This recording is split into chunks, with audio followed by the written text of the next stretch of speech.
We use mathematics every day to manage the traffic, financial transactions, forecast weather changes, for example. Its application also makes it possible to model many aspects of epidemics, such as COVID-19. In order to collaborate with scientists and doctors better, Mathematicians created the ModeCov-19 platform. It makes it possible to consolidate information and advances and enable discussions about appropriate solutions. In most of the reports that we had, there was some modeling of the epidemic itself. So an analysis of the epidemic and then a bit of prediction. On the other hand, we soon understood that our added value wasn't that. That's to say, there's no point in having 15 teams in France calculating the reproduction rates, the famous R number from the beginning. That's easy to do once you have the data.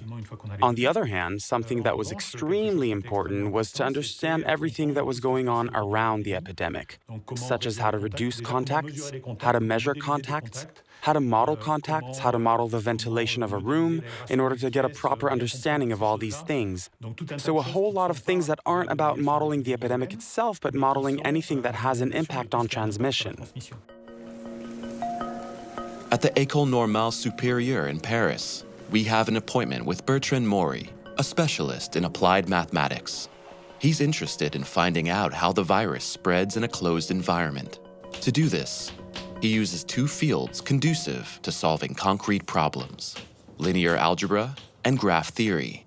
In a table called a contact matrix, the researcher lists all the interactions between individuals in an establishment.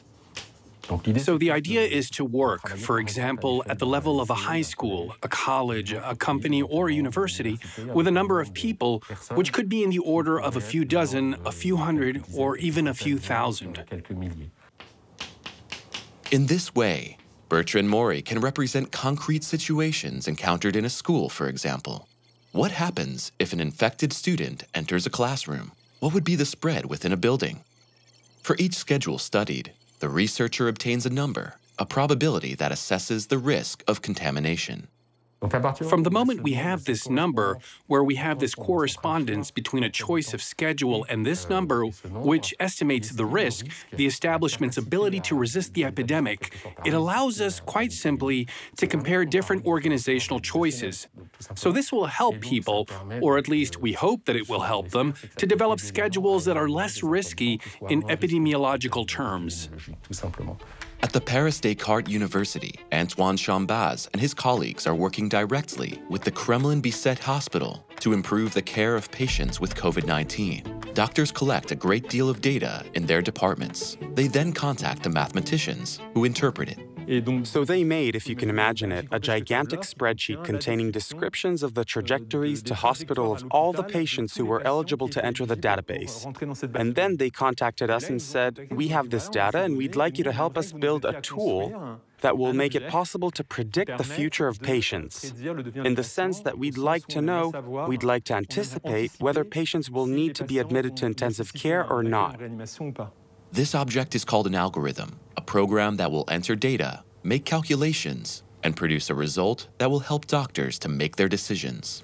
We put down on paper what the algorithm should consist of, and once it's written down and we're satisfied with its general form, we implement it. That's to say, we code it. We write it in a computer code according to a certain computer language, and this thing becomes operational, which means that we can actually train it. In other words, we can take the algorithm, provide it with the data at our disposal, and obtain an object in return, and this object, in concrete terms, makes it possible to predict more or less accurately the future of the patients in the sense that I mentioned earlier. This indicator becomes increasingly precise as it is provided with more and more data. Antoine Chambaz hopes it will allow better identification of patients most at risk. We can imagine that a patient for whom there are strong indications that things might go wrong, that's to say that his future is rather, we have a pessimistic view of what will happen to him, such a patient might deserve special attention.